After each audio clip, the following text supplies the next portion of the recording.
In this modern internet age, the rise of father figures are more prominent than ever, with the likes of personalities like Joe Rogan, Jocko Willenick, and my favorite, Daddy Peterson. I mean, look at the conversation we're having right now. You know, like, you're certainly willing to risk offending me in the pursuit of truth. Why should you have the right to do that? It's been rather uncomfortable.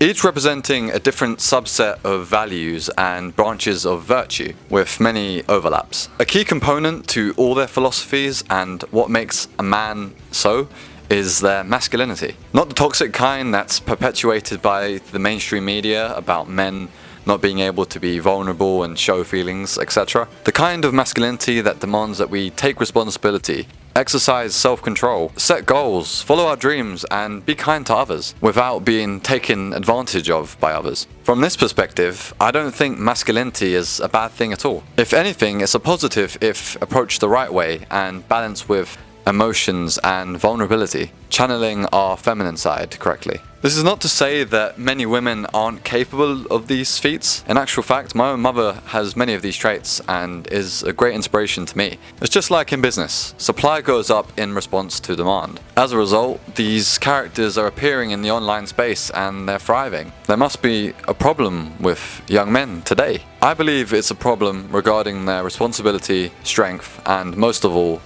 their purpose. In this modern society, it's very easy to stay in the comfort zone and indulge in many short-term comforts. Fast food, social media, pornography, and even media like Netflix. There's nothing inherently wrong with any of this stuff. It's only a problem when used in excess, which a lot of people seem to be doing. This feeling only deepens one's presence in the comfort zone, the place where no actual growing or self-development occurs. If one can start taking responsibility for their lives, building positive habits and a growth mindset, one can achieve anything they set out, even one where the odds are seemingly impossible. So you guys are probably thinking, where the hell is he going with this? Well, I'm glad you asked. In Naruto, there is a character with a very similar role to this and in the world that he lives. This role is a teacher of a student whom the world has given up on, a student with seemingly no hope to become a splendid ninja, and that ninja is Rock Lee. In this video, we'll dive deep into the dynamic of Might Guy and Rock Lee, as we extract appropriate lessons which could be applied to our own lives, for our own growth and self-development, and determine why Might Guy is the ultimate father figure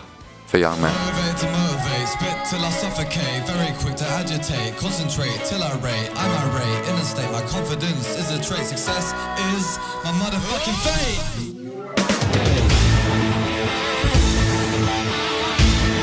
Might Guy grew up in the Leaf Village as one of those typical loser characters.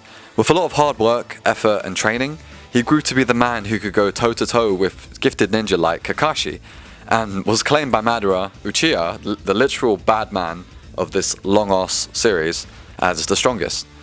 Might Guy is extremely strong with an impressive resume, but I believe his true strengths come from within and not his outward power. One of these traits comes in the form of inspiration, of which Rock Lee is able to achieve his dream. You see, Rock Lee was very similar to Might Guy as a child, if not even worse off. Rock Lee had no aptitude for ninjutsu or genjutsu. Or even worse than average at taijutsu. Rock Lee was made to feel like a loser. Despite all of this, Rock Lee trained hard every day, with the sole purpose of proving that hard work beats talent when talent doesn't work hard. This in itself is a motivational message for us all.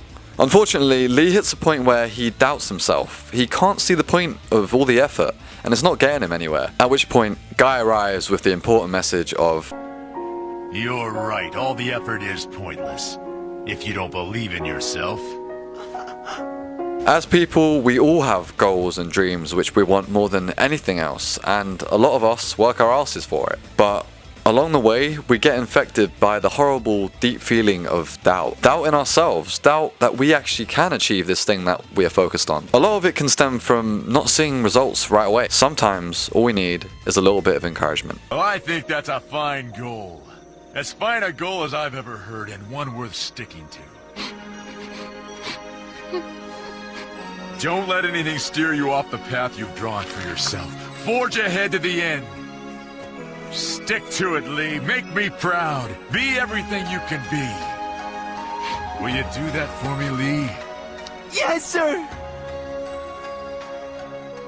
Not gonna lie, every time I see this scene it makes me tear up a little bit, especially the part about being whatever you can be, because that's what life's all about. Living, trying new things and enjoying this great journey that we call life. And you know, if you can achieve a little bit of greatness along the way, that's not too bad either. None of this talk is hearsay either, as Guy brought this no talent loser to a level that could even surpass the Hokage. Not bad for someone with no talent.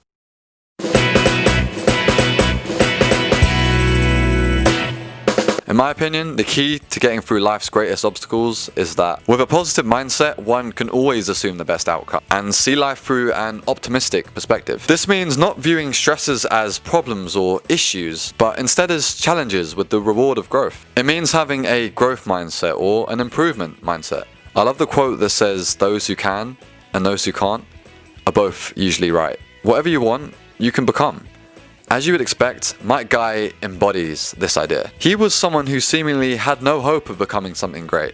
With his mindset of improvement and positivity, he was able to achieve this and instill it in his student, Rock Lee. Guy is always smiling and always has his thumb up and has a can-do attitude. If I was in the ninja world, he would be the one I'd want to spend most time with. He just never lets things get him down. As we know, the real world can be very bleak and sometimes things don't go the way we plan. We can either grow cold, sour, bitter, and resentful of the world, or we can rise above all of it and see the bigger picture. The bigger picture of ourselves becoming something much greater.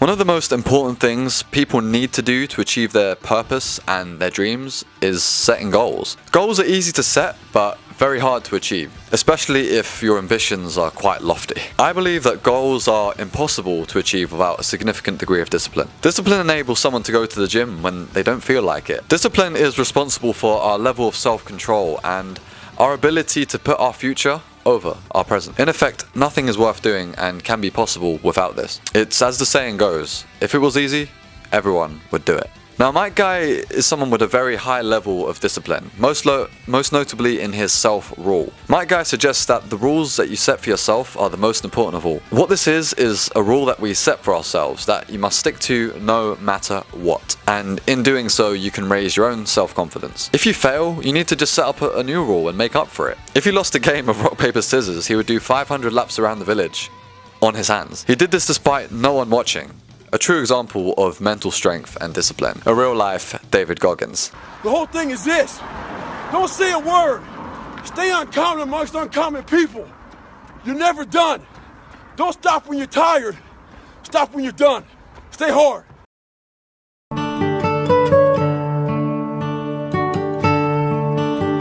A great father is one that brings the best out of their child and commits to them 100%. Guy's Nindo, his ninja way, was to make Rock Lee a splendid ninja. And he instilled in him all the traits that I've mentioned, and look at the result. As a consequence, Lee respects him and looks up to him entirely. His devotion is evident from his haircut and even the way he dresses. He just is like a little mini him. And if anything encapsulates the great paternal mantra, it's this. And I think that's the takeaway for everyone watching. Make people proud, make your family proud, make your friends proud, make yourself proud. Strive for whatever it is that you want. Forge ahead to the end and be everything you can be. Make the most of this short life that we have. I've been Sir Lance, and have a great day. Motherfucking fate. It's open season and I'm out for the kill. Adrenaline pumping through my veins, now I'm feeling the thrill. Call me Itachi, you won't see me. Tsukuyomi. Underline